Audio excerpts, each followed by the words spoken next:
Hello everyone, तो कैसे हैं आप लोग। एक बार फिर से मैं सुमान सिंह सोमवंशी स्वागत करता हूं आप सबका इस चैनल प्रोग्रामिंग नॉलेज में। तो इस वीडियो में हम समझने जा रहे हैं कि वेरिएबल स्कोप क्या होते हैं। ओके, तो वेरिएबल स्कोप बहुत ही सिंपल और साधारण टॉपिक है, लेकिन इसका जो यूज़ होता है वो बहुत ही यूज़फुल होता है। कहीं कहीं अगर आप प्रोग्राम बना रहे हैं और आपको इसके बारे में नहीं जानकारी है, तो आपकी वो छोटी सी प्रॉब्लम पूरे प्रोग्राम में एक एरर देती है और आपका प्रोग्राम अच्छे से रन नहीं होता है। ओके, तो इस कॉन्सेप्ट को समझना भी बहुत ज़रूरी है। तो चलिए इस कॉन्सेप्ट को हम अच्छे से समझते हैं, और इस कॉन्सेप्ट के साथ साथ हम आपको यही बताएंगे कमेंट का यूज़ हम कैसे करते हैं अपने सी लैंग्वेज में। ओके, तो चलिए बिना किसी देरी की स्टार्ट करते हैं। चलिए without wasting any time let's get started. तो कमेंट क्या होती है पहले समझ लीजिए, तो उसके बाद चलते हैं हम लोग वेरिएबल स्कोप पे। तो कमेंट जैसे कि आप कोई यहाँ पर लाइन लिखे हुए हैं। ओके, जैसे आपको स्क्रीन में दिख रहा है, हमने बेसिक अपना स्ट्रक्चर लिख लिया है। जैसे आपने यहाँ पर कुछ प्रिंट आउट या फिर कोई ऐसी लाइन लिखी है जो कि आप समझ रहे हैं, लेकिन अगर आपको किसी को देंगे तो वो समझ नहीं पाएगा, तो उसको आपको समझाना पड़ेगा। ठीक, तो आप समझिए कि आपको ये प्रोग्राम आप कम से कम 10 लोगों को दिखाना है। ठीक, तो आप 10 लोगों को समझाएंगे, वो लाइन थक जाएंगे लेकिन समझा तो लेंगे। ठीक, तो इसीलिए हम यहाँ पर कमेंट का यूज़ करते हैं। कमेंट में हम क्या लिखते हैं, जैसे हमें कोई जानकारी इस लाइन के बारे में देनी है, किसी लाइन के बारे में, तो हम यहाँ पर लिख देते हैं। और जैसे हमें फ्यूचर में कोई प्रोग्राम, अपना पुराना प्रोग्राम देख रहे हैं और हमें ये लाइन समझ में नहीं आ रही है, तो उसके ऊपर अगर आप कमेंट में लिखे हुए हैं वो उसका अर्थ, तो हम समझ लेते हैं। तो कमेंट में होता क्या है कि कमेंट में हम ऐसा चीज़ लिखते हैं जो कि अपने समझने के लिए लिखते हैं बस। कंपाइलर से हमारे कमेंट का कोई मतलब नहीं रहता है। जो कंपाइलर होता है हमारा, जो कि हमारे प्रोग्राम को कंपाइल करता है और रन करता है, वो हमारे कमेंट को इग्नोर कर देता है। इसको इग्नोर करके आपके प्रोग्राम को रन कराता है। तो चलिए हम अपने कमेंट को कैसे करते हैं यूज़, आपको दिखाते हैं। तो कमेंट दो तरह के होते हैं, एक होती है सिंगल लाइन कमेंट, एक होती है मल्टीपल लाइन कमेंट। तो पहले समझते हैं सिंगल लाइन कमेंट कैसे होते हैं। सिंगल लाइन कमेंट में जैसे आपने यहाँ पर कोई लाइन लिखी हुई है और यहाँ पर आपको लिखना है this line is for printing. ठीक, ये लाइन प्रिंटिंग करने के लिए यूज हो रही है, और ऐसे लिख करके अगर आप प्रोग्राम को रन कराएंगे तो आपको एरर देगा, आप जान ही रहे होंगे। तो इसके आगे हम यहाँ पर डबल स्लैश लगाते हैं। जैसे कि आप देख रहे होंगे ये लाइन ग्रे हो गई है, तो अब इसको कंपाइलर इग्नोर कर देगा। ओके, ये सिर्फ आपको दिख रही है बस, ये कंपाइलर को लेकिन नहीं दिख रही है। ओके, ये हो गई सिंगल लाइन कमेंट। अब आगे देखते हैं मल्टीपल लाइन कमेंट कैसे होती है। जैसे कि आपको बहुत लंबा उसमें लिखना है कि क्या चीज़ कर रही है, कैसे करती है, सबको आपको पूरा ढेर सारी टॉपिक लिखनी है मतलब उसमें। तो क्या करते हैं कि ऐसे ये इसको हम मिटा देते हैं, इसी को हम डबल लाइन करते हैं, यहाँ पर लिख देते हैं कुछ और, लिख देते हैं यहाँ पर हियर, हाँ here printf is used. Okay, तो ये दो लाइन की कमेंट हो गई है। तो अगर आप उसको स्लैश स्लैश लगाएंगे ना, तो एक ही लाइन पे कमेंट लगेगी। ठीक, या फिर आप दोनों लाइन में स्लैश लगा दिए तो दोनों में कमेंट हो जाएगा। तो इससे अच्छा हम करते क्या है, स्लैश के बाद यहाँ पर स्टार का यूज़ करते हैं। तो इसके नीचे जितनी भी लाइन होगी उसको कमेंट में ले लेगा वो। ठीक, तो आपको जहाँ तक कमेंट करना है वहाँ तो जा करके आपको इसको बंद करना होता है। तो यहाँ पर हम आ गए, तो यहाँ पर स्टार लगा के बंद कर देते हैं। तो देख रहे हैं आप, यहाँ से लेकर के यहाँ तक ये कमेंट हो गया है, और ये आपके प्रोग्राम को किसी भी तरह इफेक्ट नहीं करने वाला है। ओके, तो ये होती हैं कमेंट जो कि हम अपने यूज में लेते हैं। ओके, आशा करता हूँ कि आप समझ गए होंगे। तो चलिए अब मूव करते हैं अपने स्कोप की ओर। तो क्या होते हैं हमारे वेरिएबल स्कोप।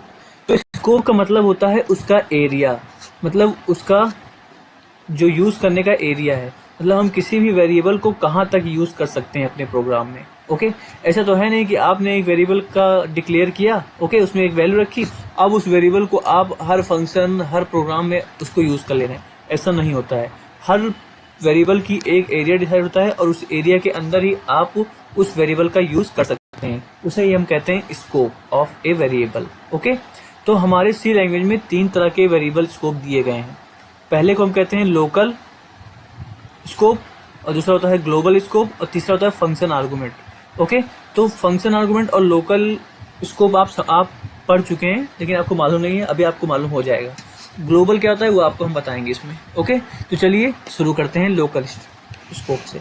तो लोकल स्कोप क्या होता है, जो भी वेरिएबल आप अपने फंक्शन के किसी भी फंक्शन के अंदर डिक्लेयर करते हैं और उसको यूज करते हैं, उसे हम कहते हैं लोकल वेरिएबल।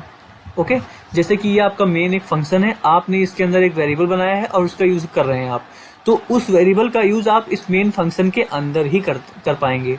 ऐसा नहीं कि आप यहाँ पर उसका यूज कर लेंगे या फिर एक और फंक्शन बनाया है आपने, उसमें आपने उसका यूज कर लिया, नहीं कर पाएंगे, क्योंकि वो लोकल है। मतलब लोकल मतलब लोकल यूज कर पाएंगे उसको किसी भी फंक्शन के अंदर। अगर आप इस फंक्शन के अंदर डिक्लेयर किए तो इस फंक्शन के अंदर यूज करिए, या फिर कोई और फंक्शन आप यूज कर रहे हैं और उसके अंदर आपने डिक्लेयर किया हुआ है तो आप उसके अंदर इसका यूज कर पाएंगे। जैसे कि आपको एग्जांपल में हम बताते हैं, जैसे कि हम यहाँ पर एक लोकल नाम का वेरिएबल बनाते हैं और उसमें लगते हैं हम 10। अब यहाँ पर हम प्रिंट कराते हैं, यहाँ पर लिख देते हैं local variable, okay, equal to %d से इसको हम प्रिंट करते हैं, तो ये हमारा लोकल हो गया, लोकल वेरिएबल। ओके, आप जान रहे होंगे कि प्रिंट हो जाएगा और यहाँ पर क्या लिख करके आएगा 10। रन करा के देख लेते हैं यहाँ पर, तो आप देख सकते हैं local variable equal to 10। Okay, अब देखिए ये तो है हमारा लोकल हो गया। अब समझिए क्या होता है ग्लोबल। तो ग्लोबल वेरिएबल हमारे ऐसे वेरिएबल होते हैं जिनको हम अपने पूरे प्रोग्राम में कहीं पर भी यूज कर सकते हैं। ओके, तो ये डिक्लेयर कहाँ होते हैं, ये डिक्लेयर होते हैं फंक्शन के बाहर। यहाँ पर ये किसी भी फंक्शन में नहीं होते, ये बाहर ही डिक्लेयर होते हैं। ओके, तो इसको हम कहते हैं ग्लोबल। जैसे आप यहाँ पर हम यूज करते हैं, यहाँ पर लिखते हैं INT, इसका नाम रखते हैं ग्लोबल और इसमें रखते हैं हम 20। ओके, तो जो ये अब हमने डिक्लेयर किया है ग्लोबल वेरिएबल, इसका यूज हम इस फंक्शन में भी कर पाएंगे, बाहर भी कर पाएंगे। कोई और फंक्शन अगर हम यूज करते हैं तो हम उस फंक्शन में भी इसका यूज कर पाएंगे। तो इसीलिए हम इसको कहते हैं ग्लोबल। ग्लोबल मतलब हर जगह। ओके, तो हम इसको हर जगह यूज कर सकते हैं। इसका एग्जाम्पल भी आपको हम देते हैं, यहाँ पर प्रिंट कराते हैं इसकी वैल्यू। इसको हम कॉपी पेस्ट कर देते हैं यहाँ पर और यहाँ पर चेंज कर देते हैं। जहाँ पर लोकल लिखा है वहां पर हम ग्लोबल लिख देते हैं। ओके, और यहाँ पर ग्लोबल लिख देते हैं। ओके, अब देखिए क्या प्रिंट होता है। अब प्रिंट होगा हमारा दोनों की वैल्यू। एक बार इसको क्लियर कर देते हैं ताकि कंफ्यूजन्स ना हो। अब इसको रन कराते हैं, तो आप देख सकते हैं कि यहाँ पर लिख कर क्या रहा है, local variable equal to 10 and global variable equal to 20। मतलब ग्लोबल वेरिएबल को आप बाहर डिक्लेयर किए लेकिन यूज आप इसके अंदर कर पा रहे हैं ना, तो ये होते हैं ग्लोबल वेरिएबल्स। अब हम देखते हैं फंक्शन आर्गुमेंट क्या होते हैं।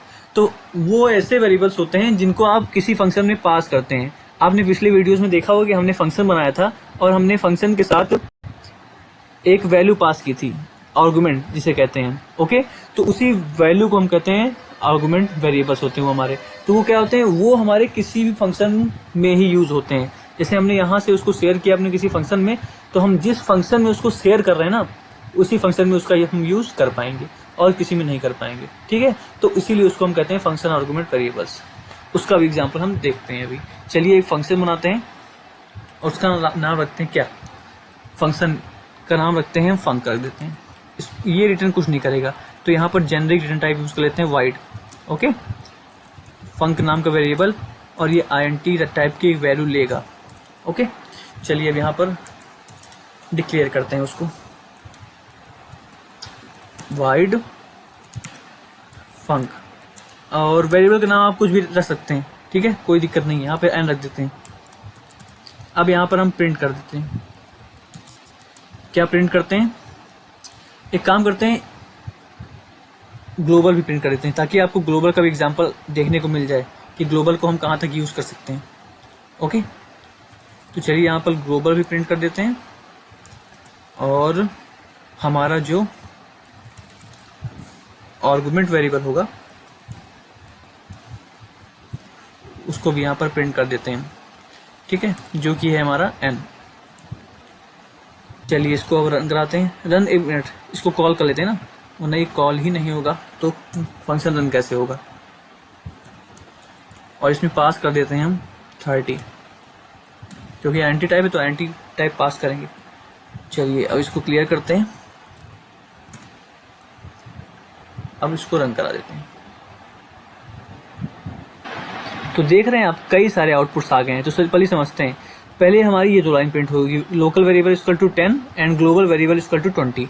Local variable equal to 10, global variable equal to 20। Okay, यहाँ से लेके यहाँ तक ये प्रिंट हो गया है हमारा ये वाला। ओके, फिर फंक्शन कॉल हुआ होगा और यहाँ पर आया होगा, फिर प्रिंट हुआ होगा local variable global variable equal to कितना है हमारा 20, और हमारा आर्गुमेंट वेरिएबल इक्वल टू 30। देखिए, global variable equal to 20 and argument variable equal to 30। तो ग्लोबल वेरिएबल देख रहे हैं आप, इसका यूज हर जगह कर पा रहे हैं। ओके, और आर्गुमेंट वेरिएबल का यूज यहाँ पर कर ही पाएंगे, समझ ही रहे होंगे। अब एक काम करते हैं, हम अपना जो यहाँ पर लोकल वेरिएबल बनाए हुए हैं इसका यूज हम यहाँ पर करके देखते हैं, क्या हम इसका यूज यहाँ पर कर पाएंगे, आप बताइए। हमने जो डिफिनेशन बताई उस हिसाब से यहाँ पर इसका यूज हम कर पाएंगे कि नहीं। चलिए सोचिए, तब तक हम इसको प्रिंट करके रन कराते हैं, फिर आपको मालूम हो ही जाएगा।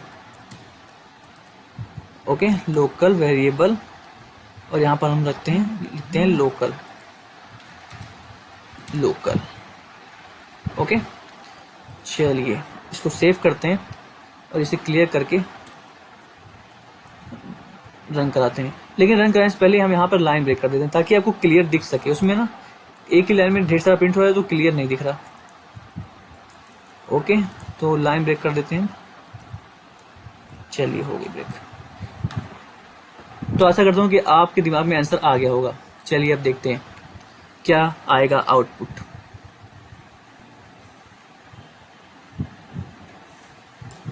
तो जैसे कि आप देख सकते हैं यहाँ पर एरर दिखा दिया। क्या कह रहा है, देखिए यहाँ पर, first use in this function did you mean global. देखिए, प्रिंट एफ लोकल वेरिएबल, देखिए लोकल में आपका एरर दिखा दिया है।